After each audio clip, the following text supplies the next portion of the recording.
जहां हुकूमत और अपोजिशन आमने सामने हैं, वहीं अब से कुछ देर पहले नून लीग के सीनियर रहनुमा और साबिक वजीर दिफा ख्वाजा आसिफ को नैब ने आमदनी से ज़ायद सजात केस में गिरफ्तार कर लिया है। ख्वाजा आसिफ को नून लीग के सीनियर रहनुमा एहसन इकबाल के घर के बाहर पार्टी इजलास के बाद गिरफ्तार किया गया, जब वो मीडिया इंटरव्यू के लिए निकले थे। हम आपको बताते चले कि ख्वाजा आसिफ ने आज 8:30 बजे हमें इंटरव्यू का वक्त दिया था, लेकिन इंटरव्यू के लिए निकले ही थे कि उन्हें गिरफ्तार कर लिया गया है। जराये के मुताबिक ख्वाजा आसिफ को नैब रावलपिंडी मुंतकिल कर दिया गया है और कल इस्लामाबाद की एहतसाब अदालत में उनका राहदारी रिमांड हासिल किया जाएगा। ख्वाजा आसिफ की गिरफ्तारी के हवाले से जब हमने नैब तर्जुमान से रब्ता किया कि ख्वाजा आसिफ की जिस केस में गिरफ्तारी हुई है, क्या आप उसकी तफसीलात शेयर कर सकते हैं, तो उनका जवाब आया कि नैब ने ख्वाजा आसिफ को आमदनी से ज़ायद सजात केस में गिरफ्तार किया है। मरियम नवाज ने ख्वाजा आसिफ की गिरफ्तारी पर रद्दअमल देते हुए कहा कि ख्वाजा आसिफ आज पार्टी के इजलास में शरीक थे, टीवी शो के लिए रिकॉर्डिंग का कहकर उठे और नैब ने उन्हें गिरफ्तार कर लिया।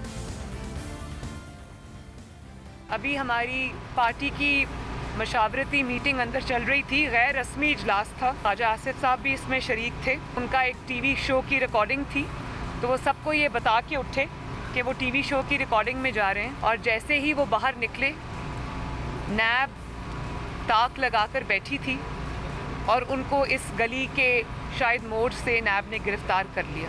ख्वाजा आसिफ साहब ने फॉर्चुनेटली मुझे 2 बातें बताई। उन्होंने कहा कि इनमें से किसी ने उनको अपने पास बुलाया और कहा कि आप नवाज शरीफ साहब को छोड़ दें। उन्होंने कहा कि मेरे बाल सफ़ेद हो गए नवाज शरीफ के साथ, मैं एक उम्र का साथ है हमारा, वफादार बाप का बेटा हूँ, नवाज शरीफ के साथ आखिरी वक्त तक खड़ा रहूँगा। तो उन्होंने कहा कि अगर आप नवाज शरीफ को नहीं छोड़ेंगे तो आप फिर उसके कॉन्सिक्वेंसेस के लिए तैयार रहें।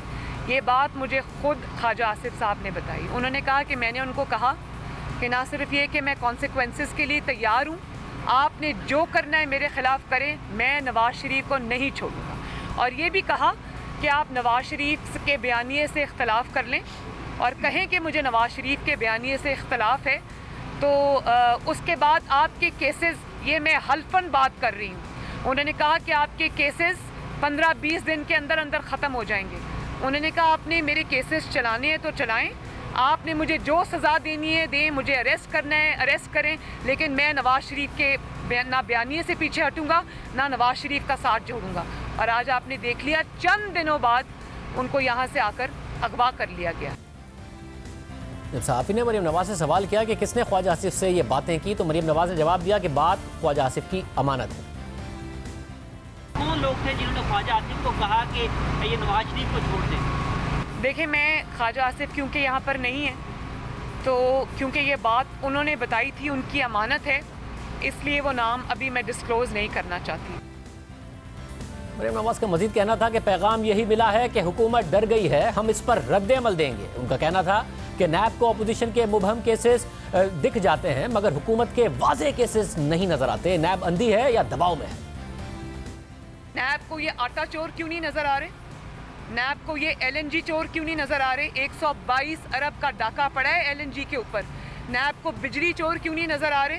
नैब को चीनी चोर क्यों नहीं नजर आ रहे? PIA बिल्कुल बंद होने को आ गया, नैब को वो क्यों नजर नहीं आ रहा?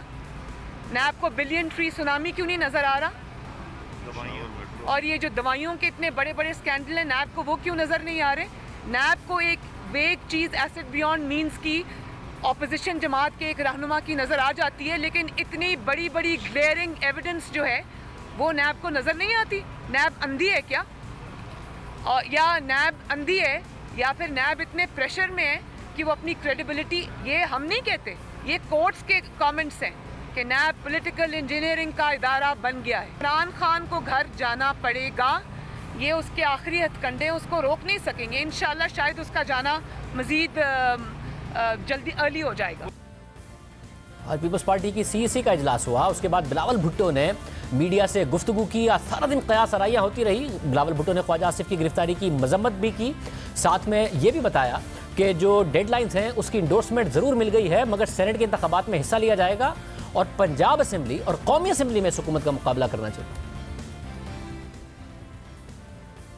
31 दिसंबर तक सारे मेंबरान असम्बली के इस्तीफ़े अपने पार्टी क़यादत के पास जमा होंगे। ये फैसला पाकिस्तान पीपल्स पार्टी की सेंट्रल एग्जीक्यूटिव कमेटी ने इंडोर्स किया है। जो 31 जनवरी का डेडलाइन दिया गया है इस हुकूमत को। सेंट्रल एग्जीक्यूटिव कमेटी 31 जनवरी का डेडलाइन को भी इंडोर्स करती है।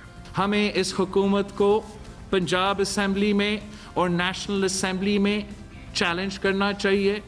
नो कॉन्फिडेंस मोशंस की सूरत में चैलेंज करना चाहिए।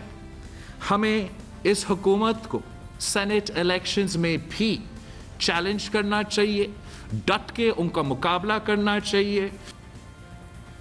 सेनेट इंतखाबात में हिस्सा लेंगे, साथ ही पार्लियामेंट के अंदर चैलेंज करने की बात कर रहे हैं। ये एक अहम बात नजर आ रही है।